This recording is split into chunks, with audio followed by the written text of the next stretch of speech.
Hello students, welcome to my channel online study with new style. আজ আমি আমার এই ভিডিওর মাধ্যমে তোমরা যারা এবছরে অর্থাৎ 2024 সালে দশম শ্রেণীতে উঠেছ এবং এপ্রিল মাসে তোমাদের প্রথম পর্যায়ক্রমিক মূল্যায়ন বা ফার্স্ট ইউনিট টেস্ট এক্সাম দিবে, তাদের জন্য তোমাদের ফার্স্ট ইউনিট টেস্ট এক্সামের ভূগোল সিলেবাস অনুযায়ী তোমাদের ভূগোলের প্রথম অধ্যায় বহির্জাত প্রক্রিয়া ও তাদের দ্বারা সৃষ্ট ভূমিরূপ, এই অধ্যায় থেকে অত্যন্ত গুরুত্বপূর্ণ 2 নম্বরের প্রশ্ন ও তার উত্তর এর সাজেশন ভিডিও নিয়ে উপস্থিত হয়েছি আমার এই চ্যানেলে। যে প্রশ্নগুলি তোমাদের ফাইনাল পরীক্ষার জন্য গুরুত্বপূর্ণ, টেস্ট পরীক্ষার জন্য গুরুত্বপূর্ণ এবং তোমাদের এপ্রিল মাসে আগত যে প্রথম পর্যায়ক্রমিক মূল্যায়ন বা ফার্স্ট ইউনিট টেস্ট এক্সাম হবে তার জন্য অত্যন্ত গুরুত্বপূর্ণ এই 2 নম্বর মানের প্রশ্ন ও তার সম্পূর্ণ উত্তরগুলি। সুতরাং আজকের এই ভিডিওটি তোমরা প্রথম থেকে শেষ পর্যন্ত মনোযোগ সহকারে দেখো এবং এই প্রশ্ন ও উত্তরগুলি তৈরি করো তোমাদের প্রথম পর্যায়ক্রমিক মূল্যায়নের জন্য এখন থেকেই। এবং তার সঙ্গে সঙ্গে তোমরা তোমাদের ভূগোল বইয়ের প্রতিটি অধ্যায় টেক্সট বুক থেকে ভালো করে খুঁটিয়ে পড়ো এমসিকিউ এসিকিউ এর উত্তর করার জন্য, এবং তার সাথে সাথে এই প্রশ্ন ও উত্তরগুলি তৈরি করো। সুতরাং আজকের এই ভিডিওটি শুরু করা যাক। মাধ্যমিক ভূগোল সাজেশন, প্রথম অধ্যায় বহির্জাত প্রক্রিয়া ও তাদের দ্বারা সৃষ্ট ভূমিরূপ। গুরুত্বপূর্ণ 2 নম্বরের প্রশ্নোত্তর। প্রথম প্রশ্ন, ইনসেলবার্গ কাকে বলে? খুব গুরুত্বপূর্ণ প্রশ্ন, উত্তরটি তোমরা লিখবে। ইনসেলবার্গ একটি জার্মান শব্দ, এর অর্থ হলো আইসল্যান্ড হিল। প্রধানত মরু অঞ্চলে ক্ষয়চক্রের বার্ধক্য পর্যায়ে সৃষ্ট একটি নাতি উচ্চ, ব্যাকেটে তোমাদের উচ্চতাটা লেখা আছে, কঠিন শিলা গঠিত গোলাকার শীর্ষদেশ, মসৃণ গাত্রদেশ ও খাড়া ডাল বিশিষ্ট বিচ্ছিন্ন অবশিষ্ট পাহাড়কে ইনসেলবার্গ বলে। যেমন আফ্রিকার কালাহারি মরুভূমিতে ইনসেলবার্গ দেখা যায়। খুব গুরুত্বপূর্ণ প্রশ্ন এই ইনসেলবার্গ। এই প্রশ্নটি তোমাদের ফাইনাল পরীক্ষার জন্য গুরুত্বপূর্ণ এবং তোমাদের এবিটিএ ডাব্লিউবিটিএ ডাব্লিউবিএইচ এ পর্ষদ টেস্ট পেপারে এই প্রশ্নটি তোমরা পাবে।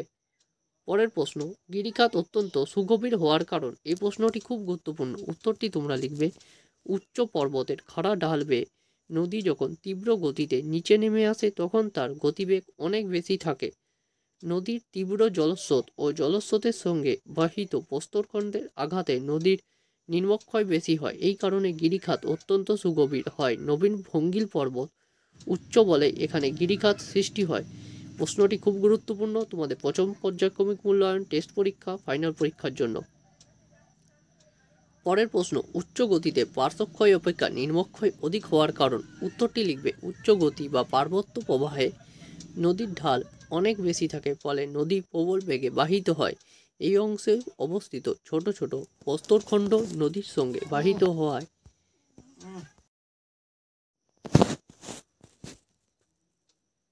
সময় অপঘর্ষ প্রক্রিয়ায় নিচের দিকে ক্ষয় করে, ফলে উচ্চ গতিতে নদীর পার্শ্বক্ষয় অপেক্ষা নিম্নক্ষয় অনেক বেশি হয়। প্রশ্নটি খুব গুরুত্বপূর্ণ। পরের প্রশ্ন, ক্রেভাস ও বাকসুন্ড কি? উত্তরটি তোমরা লিখবে। প্রবাহপথে হিমবাহের গায়ে সংকোচন ও প্রসারণের ফলে যে ফাটলের সৃষ্টি হয় তাকে ক্রেভাস বলে। পর্বতগাত্রে জমে থাকা বরফস্তূপ ও পার্বত্য হিমবাহের মধ্যে যে সংকীর্ণ ও গভীর ফাটল সৃষ্টি হয় তাকে জার্মান ভাষায় বাকসুন্ড বলে। প্রশ্নটি অত্যন্ত গুরুত্বপূর্ণ। পরের প্রশ্ন, ড্রেইকেন্টার বলতে কি বোঝো? তোমাদের এই ভিডিও চলাকালীন এই প্রশ্নোত্তরে ফ্রি পিডিএফ এর পাসওয়ার্ডটি দেখানো হবে, তার কারণে তোমরা ভিডিওটি প্রথম থেকে শেষ পর্যন্ত মনোযোগ সহকারে দেখো। উত্তরটি লিখবে এই প্রশ্নের। মরুভূমির কোনো প্রস্তরখণ্ড যদি বিভিন্ন ঋতুতে প্রবাহিত ভিন্নমুখী বায়ুপ্রবাহে অবঘর্ষ পদ্ধতিতে দীর্ঘকাল ক্ষয় হয়ে ত্রিকোণাকার বা ক্ষুদ্র পিরামিড আকৃতি ধারণ করে তাকে ড্রেইকেন্টার বলা হয়। খুব গুরুত্বপূর্ণ প্রশ্ন। পরের প্রশ্ন, জিওগেন বলতে কি বোঝো? উত্তরটি লিখবে। মরুভূমি বা মরুপ্রায় অঞ্চলে উপরের স্তরের কঠিন শিলা ও নিচের স্তরে কোমল শিলা পর্যায়ক্রমে অনুভূমিকভাবে অবস্থান করলে অবঘর্ষ প্রক্রিয়ায় বায়ুর ক্ষয়কার্যের ফলে কঠিন শিলা গঠিত অংশ অতি অল্প ক্ষয় পেয়ে চেপ্টা ও প্রায় সমতল আকৃতি হয়। চূড়া বিশিষ্ট টিলার মতো দাঁড়িয়ে থাকে এবং কোমল শিলার স্তরগুলি বেশি ক্ষয় পেয়ে ফাটল বরাবর লম্বখাত বা গহ্বরের সৃষ্টি করে। এইরকম দুটি গহ্বর বা খাতের মধ্যে চ্যাপ্টা মাথা টিলার মতো যে ভূমিরূপ গঠিত হয় তাকে জিওগেন বলে। প্রশ্নটি অত্যন্ত গুরুত্বপূর্ণ। পেডিমেন্ট কি? খুব গুরুত্বপূর্ণ প্রশ্ন, উত্তরটি দেখে নাও। বায়ুপ্রবাহ ও জলাধারার মিলিত কাজের ফলে মরুভূমি অঞ্চলে পর্বতের পাদদেশে নানা রকম ভূমিরূপ গঠিত হয়। পেডিমেন্ট হলো এরূপ একটি ভূমিরূপ। পেডিমেন্ট কথার অর্থ পর্বতের পাদদেশীয় ভূভাগ। মরু অঞ্চলে পর্বতের পাদদেশে মরু সমপ্রায় ভূমির উপর মূলত ক্ষণস্থায়ী নদী ছড়ানো জলধারার মতো বা পাতের আকারে প্রবাহিত হয়, ফলে মরু অঞ্চলে বায়ু ও জলাধারায় মিলিত সঞ্চয় কার্যের দ্বারা মৃদু ঢালু বিশিষ্ট যে ভূমিভাগের সৃষ্টি হয় তাকে পেডিমেন্ট বলে। খুব গুরুত্বপূর্ণ প্রশ্ন। পরের প্রশ্ন, ব্লো আউট কি? উত্তরটি দেখে নাও। এই ব্লো আউটের কে আরেক নামে বলা হয় অপসরণ সৃষ্ট গর্ত। ঘুরিয়ে আসতে পারে, অপসরণ সৃষ্ট গর্ত কাকে বলে? তখন এই ব্লো আউটের উত্তরটি লিখবে।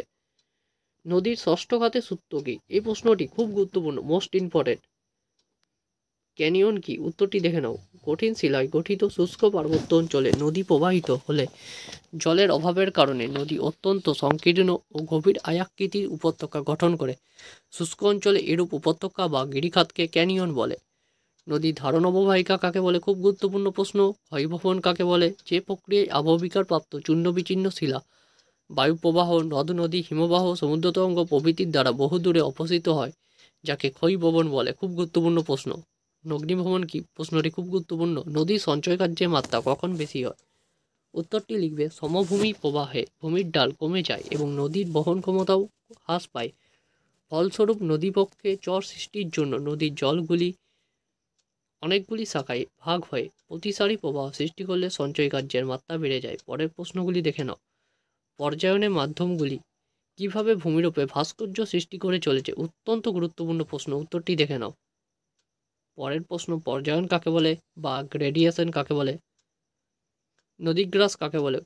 প্রশ্নটি অত্যন্ত গুরুত্বপূর্ণ। আইস সেলফ কি? প্রশ্নটি অত্যন্ত গুরুত্বপূর্ণ। নুনাটাক্স কি? উত্তরটি দেখে নাও। পরের কোশ্চেন, ঝুলন্ত উপত্যকায় জলপ্রপাত গঠিত হয় কেন? খুব গুরুত্বপূর্ণ প্রশ্ন। পিরামিড চূড়াকে হর্ন বলা হয় কেন? উত্তরটি দেখো। হিমবাহের ক্ষয়কার্যের ফলে কোনো পর্বতশৃঙ্গের চারদিকে তিনটির বেশি সংখ্যক সার্ক ও অ্যারেটের সৃষ্টি হলে শৃঙ্গটিকে পিরামিডের মতো দেখায়, একে পিরামিড চূড়া বলে। আল্পস পর্বতের ম্যাটারহর্ন একটি পিরামিড চূড়ার উদাহরণ। বারনের ম্যাটারহর্ন নাম অনুসারে পিরামিড চূড়াকে হর্ন বলে। পার্বত্য গিবাদেশ কাকে বলে? কপিস কি? নিডিল কি? স্ট্রিঞ্জার কি? প্রশ্নটি অত্যন্ত গুরুত্বপূর্ণ। টর্চ কি? শেষ প্রশ্ন। উত্তরটি দেখো। মরু অঞ্চলে দীর্ঘদিন ধরে ক্ষয়কার্যে চলার ফলে ইনসেলভাটগুলি ক্ষয়প্রাপ্ত হয়ে ছোট ছোট টিলার আকার ধারণ করে। এই সকল ছোট ছোট অবশিষ্ট পাহাড়গুলিকে টর্চ বলে। এই 26টি 2 নম্বর মানের প্রশ্ন ও তার উত্তর তোমাদের ফাইনাল পরীক্ষার জন্য গুরুত্বপূর্ণ, টেস্ট পরীক্ষার জন্য গুরুত্বপূর্ণ এবং আগত এপ্রিল মাসে প্রথম পর্যায়ক্রমিক মূল্যায়ন বা ফার্স্ট ইউনিট টেস্ট এক্সামের জন্য অত্যন্ত গুরুত্বপূর্ণ। এই 26টি 2 নম্বর মানের প্রশ্ন প্রথম অধ্যায় থেকে বহির্জাত প্রক্রিয়া ও তাদের দ্বারা সৃষ্ট ভূমিরূপ। এই প্রশ্নগুলি তোমরা অতি অবশ্যই সকল স্টুডেন্টরা করো। ভিডিওটি ভালো লেগে থাকলে লাইক করো, বন্ধুদের মধ্যে শেয়ার করো। চ্যানেলে নতুন হলে অবশ্যই চ্যানেলটিকে সাবস্ক্রাইব করে নিজের পরিবারের মতো এই চ্যানেলটিকে আপন করে নাও। আমি দেখছি প্রায় 90% স্টুডেন্ট চ্যানেলের ভিডিওগুলিকে তোমরা আনসাবস্ক্রাইব করে দেখছো, যার কারণে আমার চ্যানেলের রিচ বা গ্রোথ অনেকটাই কমে যাচ্ছে। তাই তোমাদের সকলকে বলবো, আমি তোমাদের ফ্রি পিডিএফ দিয়ে চলেছি এবং ভবিষ্যতেও এই ফ্রি পিডিএফটাকে কন্টিনিউ করতে চাই। তার জন্য আমি তোমাদের সকল স্টুডেন্টের কাছে বলছি, এই চ্যানেলটিকে সাবস্ক্রাইব করো, ভিডিওগুলি পুরোপুরি দেখো, বন্ধুদের মধ্যে ভিডিওগুলি শেয়ার করে দাও। কারণ এই পিডিএফ নোটসগুলো টাইপিং করতে আমার অনেক সময় লাগে, বা যাদের দিয়ে আমি টাইপিং করাই তাদেরও অনেক সময় লাগে, তাদেরকে এর জন্য মূল্য দিতে হয়। সেই মূল্যটি আমি তোমাদের কাছে নিচ্ছি না এবং ফ্রি পিডিএফ আকারেই প্রোভাইড করছি। তাই তোমাদের সকলকে বলবো, যেহেতু মূল্য আমি কোনো নিচ্ছি না এই ফ্রি পিডিএফে, তার জন্য তোমাদেরকে বলবো চ্যানেলটিকে সাবস্ক্রাইব করে আমার পাশে এসে দাঁড়াও। তোমরা সকলেই জানো যে ইউটিউবে মনিটাইজেশন পাওয়ার একটি ক্রাইটেরিয়া আছে 1000 সাবস্ক্রাইবার, 4000 ঘন্টা ওয়াচ টাইম। আমার চ্যানেলটি 1 বছর হতে চলেছে।